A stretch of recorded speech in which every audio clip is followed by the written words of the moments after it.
রাখবো না, পিঠের চামড়া রাখবো না, পুনর্বাসন করিস না।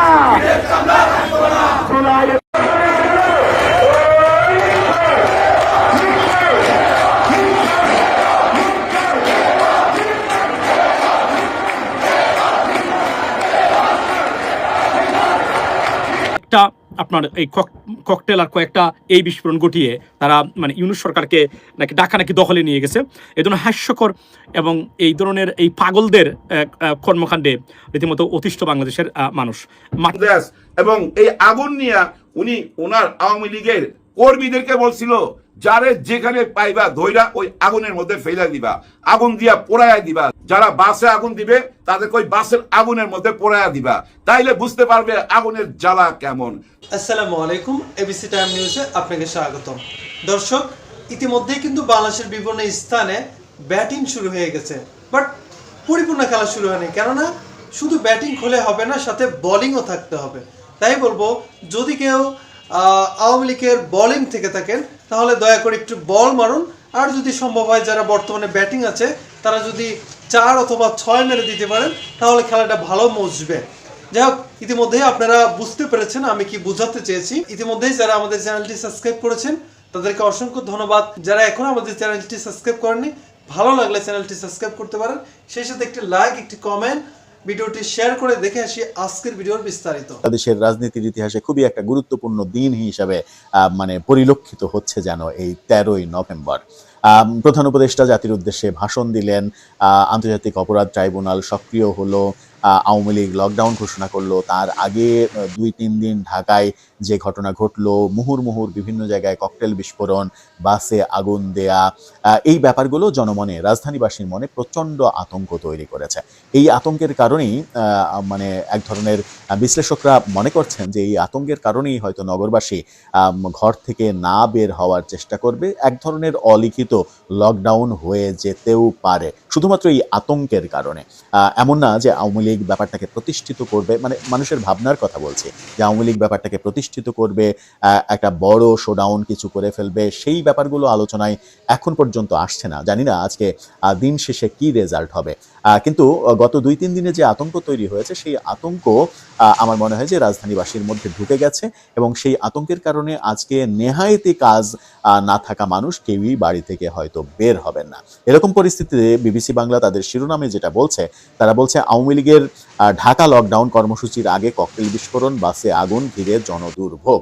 এই জনদুর্ভোগের খবর বলতেই তারা বলছে যে এই একটা গাড়ি আমার সম্বল ছিল, আমি এখন একবারে পথে বৈশা গেছি, এই গাড়ি ছাড়া আমার চলার কোনো পথ নাই, কে বা কারা এই কাজ করেছে আমরা জানি না, আমার গাড়ির সাথে কারো কোনো শত্রুতা নাই, কোনো রাজনৈতিক দলের সাথেও জড়িত না আমি। এই কথাগুলো বলতে বলতে কান্নায় ভেঙে পড়েন গত ভোরে আশুলিয়ায় আলিপ পরিবহনের যে বাসটিতে আগুন দেওয়া হয়েছে সেই বাসের মালিক মোহাম্মদ সোহেল।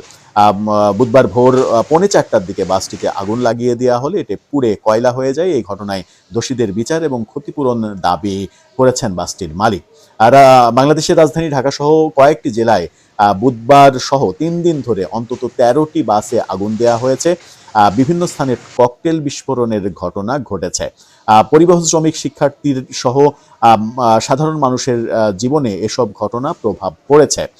এরই মাঝে মেট্রোপলিটন পুলিশ বুধবার জানিয়েছে রাজধানীর বিভিন্ন স্থানে অভিযান চালিয়ে তারা 44 জন আওয়ামী লীগের নেতাকর্মীকে গ্রেপ্তার করেছে। ঢাকা এবং আশেপাশের জেলার সার্বিক আইন শৃঙ্খলা রক্ষাকারী নিরাপত্তা নিশ্চিতে এরই মাঝে বিজিবি মোতায়েন করা হয়েছে।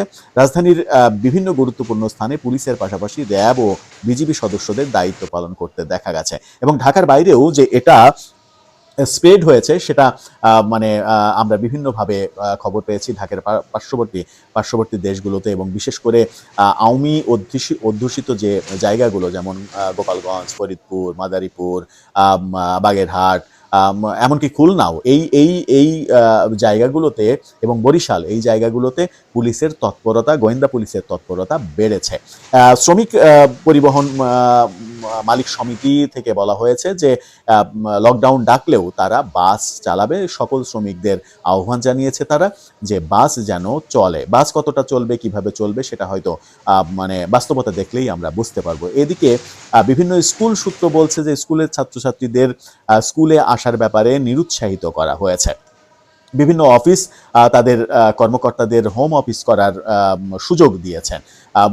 ভার্সিটির পড়ুয়া ছাত্রছাত্রীরা বেশিরভাগই একেবারে বাধ্য না হলে হয়তো বের হবেন না।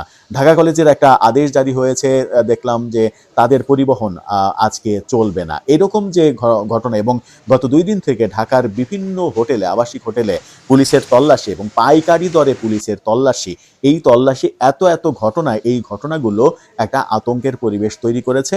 এবং যে বিবিসি বাংলা বলছে যে 13টি গাড়িতে অগ্নি সংযোগ করা হয়েছে, 13টি গাড়ি পুড়িয়ে দেয়া, এই ব্যাপারটা কিন্তু অনেক বড় ব্যাপার, যার ফলে নিরাপত্তা জোরদার করা হয়েছে।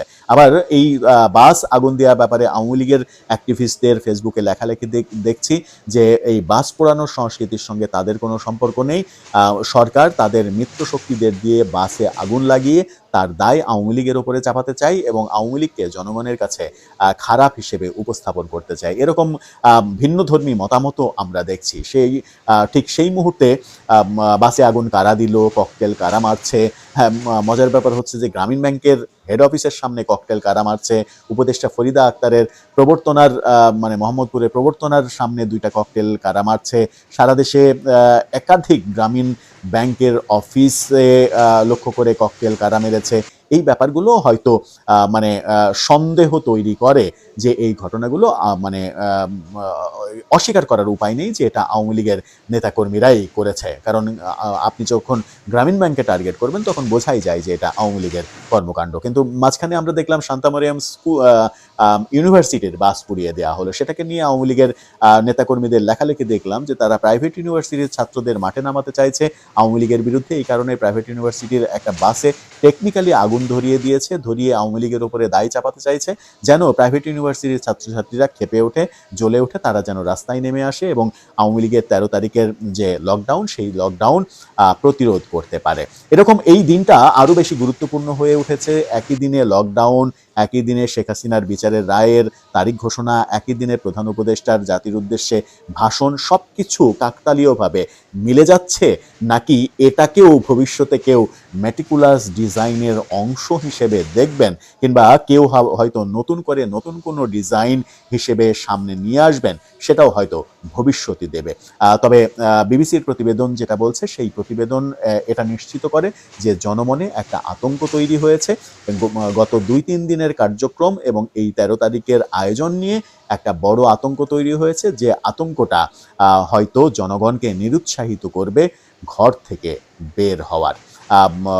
এই সারাদিনের কর্মকাণ্ড কি ঘটলো এবং কোন কোন ক্ষেত্রে স্পেসিফিকলি কি ঘটলো, সেগুলো যখন আমরা আলাদাভাবে ব্যাখ্যা করব কিংবা আলাদা ভিডিওতে আলোচনা করব, তখন হয়তো ব্যাপারগুলো আরও স্পষ্ট হয়ে যাবে যে আমাদের ভাবনা, আমাদের বিশ্লেষণ সেগুলো মিলল নাকি পুরোটাই গলদ ছিল। দর্শক, এ ব্যাপারে আপনার মন্তব্য জানিয়ে লিখতে পারেন আমাদের কমেন্ট।